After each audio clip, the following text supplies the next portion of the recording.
Have you ever watched videos like Master Hangul in 1 hour? Or you can read Korean in 10 minutes. While watching it, you might think, oh, this is really easy. I can read anything now. But later, weren't you like, when you see real Korean words in a text?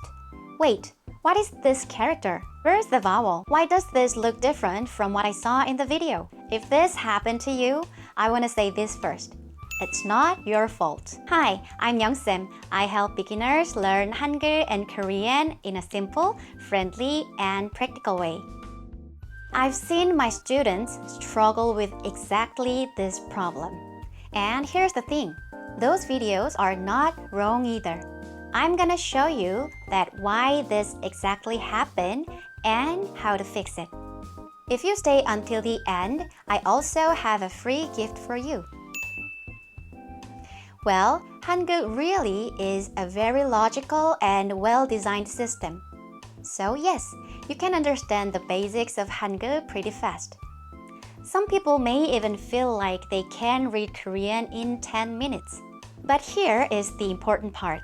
Understanding Hangul while watching video and actually being able to read Hangul by yourself are two different things. So, why does this happen?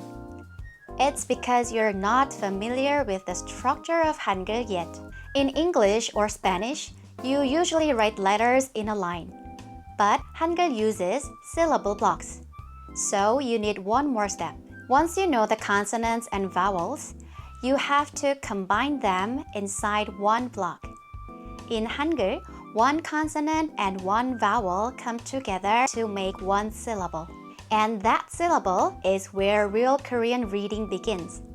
And honestly, the fastest way to get used to this is writing by hand.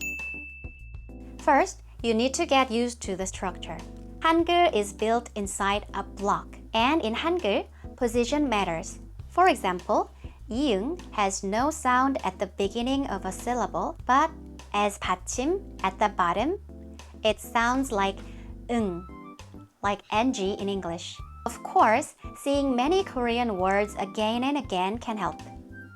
But writing it once can be faster than reading it 100 times. Because when you write Hangul by hand, you feel where the consonant goes and where the vowel goes and how they come together in the block. And then you start to think, oh, this is how Hangul is built. Second, writing helps Hangul stay in your memory much longer. When you just look at something, it's easy to forget. But when you write it and say it out loud, your brain remembers it much better. It's like studying for a test. You don't just read, you write things down. Of course, you're not learning Hangul just to take a test, but if you want to learn Korean more comfortably and effectively, Hangul needs to become yours. Not just something you understand once and move on from. So, if you want to build a strong foundation, I really recommend writing while you learn Hangul. Third, writing by hand can actually feel really good. These days, we type almost everything on our phones and keyboards, so we don't get many chances to write by hand anymore. But when you pick up a pen and write Korean letters on paper, it feels a little different. It feels slow, but in a good way. And when you look at your notebook, you can actually see your progress. And that small feeling of progress makes you want to keep going. So, what should you do now? First, of course, get a notebook and a pen. Second, choose a Hangul lesson video you like. It doesn't have to be my video. Any video feels clear and comfortable for you is fine. Third, follow the teacher and write each letter in the correct stroke order. If you learn 기억, write 기억. And if you learn write 아. And make sure you say the sounds out loud. Because we learn Hangul so we can speak Korean. Your eyes, your hand, your ears, and your mouth should all work together. It's okay if your writing looks a little messy. The important thing is to start. Once you actually write it, Hangul will feel much closer. So, now, are you ready to grab a notebook and a pen? But if you are a complete beginner, you might thinking something like this. Okay, I get that writing helps, but what should I actually write? How many times should I practice? When should I move on to the next step? In fact, there is too much information, and when there's too much information, it's easy to feel overwhelmed. What you really need is not more information, but is a clear path. Not another video to watch, but something you can follow step by step. And that's exactly why I created this Hangul Master Workbook. If you're not sure where to start, let me show you the Hangul Master Workbook. I first started making Hangul practice material for my own students, and while using them with my students, I got feedbacks like, "This really helps me a lot. I wish I had known this when I first started learning Hangul." So I thought maybe this can be a help more beginners too. That's why I turned it into an ebook. So now I'll show you how this workbook guides you from the very beginning to real Korean words. So now I'll show you how this workbook guides you from the very beginning to real Korean words. You don't just start with the letters, you start from foundation, the basic structure of Hangul, and the 6-syllable patterns. This is something that most beginners skip, but this is the most important part. Then you move on to consonants and vowels.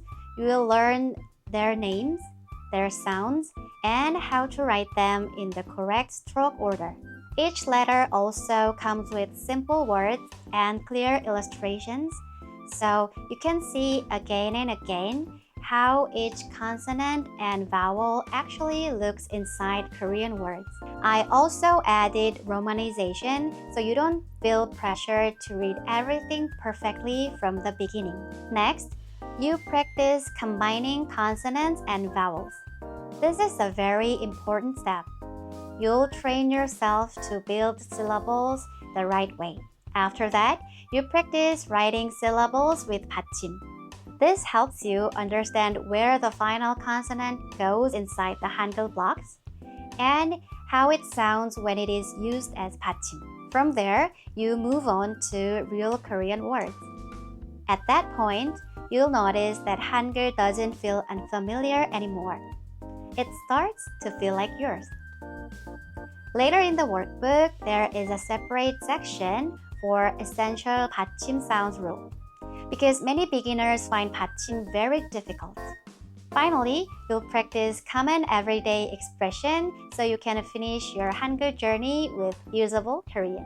I left the link for the free trial version in the pinned comment, so start practicing with it. And if you enjoy the process, you can continue your Hangul learning journey with me through the full version of workbook. I'll also keep uploading the Hangul Master lesson series here on YouTube, so we can keep learning step by step together. So, are you ready to really master Hangul? What is the first Korean word you want to write? Your favorite idol's name? A K-drama title? Anything is fine. Tell me in the comments. That can become your very first Hangul practice. This was Young Sam. See you in the next video. Bye.